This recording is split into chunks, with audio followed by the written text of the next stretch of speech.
வணக்கம் நட்புகளே, welcome back to our channel brothers review.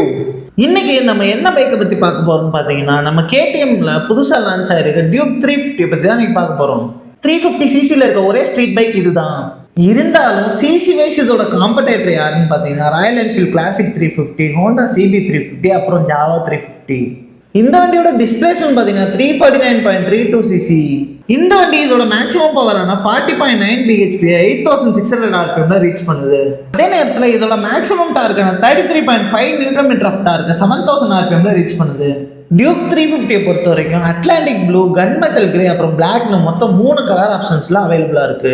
15 litres tank capacity கொண்ட இந்த வண்டியோட ஓனர் ரிப்போர்ட் மைலேஜ் பார்த்தீங்கன்னா 28 km/லிட்டர் கொடுக்குது. இந்த வண்டியில் 1 down 5 up 6 speed manual transmission with assistant slipper clutch தான் கொடுத்துருக்காங்க. இந்த வண்டியில் சூப்பர் மோட்டோ ஏபிஎஸ் என்ற பிரேக்கிங் சிஸ்டம் தான் கொடுத்துருக்காங்க. இந்த வண்டியில இன்ஸ்ட்ருமெண்ட் கன்சோல் பார்த்தீங்கன்னா 5 inch TFT டிஸ்பிளே கொடுத்துருக்காங்க. அதே நேரத்தில் ஸ்ட்ரீட், ரெயின், ட்ராக்னு மொத்தம் 3 ரைடிங் மோட்ஸ் கொடுத்துருக்காங்க. இந்த வண்டியோட இன்ஜின் டைப் பார்த்தீங்கன்னா single cylinder liquid cool 4 valve engine தான் வருது. இந்த வண்டியோட சீட் ஹைட் பார்த்தீங்கன்னா 800 mm தான் வரும். இது மோஸ்ட் ஆஃப் த ஸ்ட்ரீட் பைக்ஸோட ரொம்ப கம்மி. அதனால கொஞ்சம் ஷார்ட் ரைடர்ஸ்க்கு ரொம்பவே யூஸ்ஃபுல்லா இருக்கும். இதே மாதிரி இன்ட்ரெஸ்டிங்கான ஆட்டோமொபைல் கண்டென்ட்க்கு மறக்காம நம்ம சேனலை சப்ஸ்கிரைப் பண்ணி சப்போர்ட் பண்ணுங்க. அதே மாதிரி உங்களோட ஃபேவரட் பைக் எதுன்றதை நம்ம கமெண்ட் பாக்ஸ்ல கமெண்ட் பண்ணிட்டு போங்க. வணக்கம் நட்புகளே.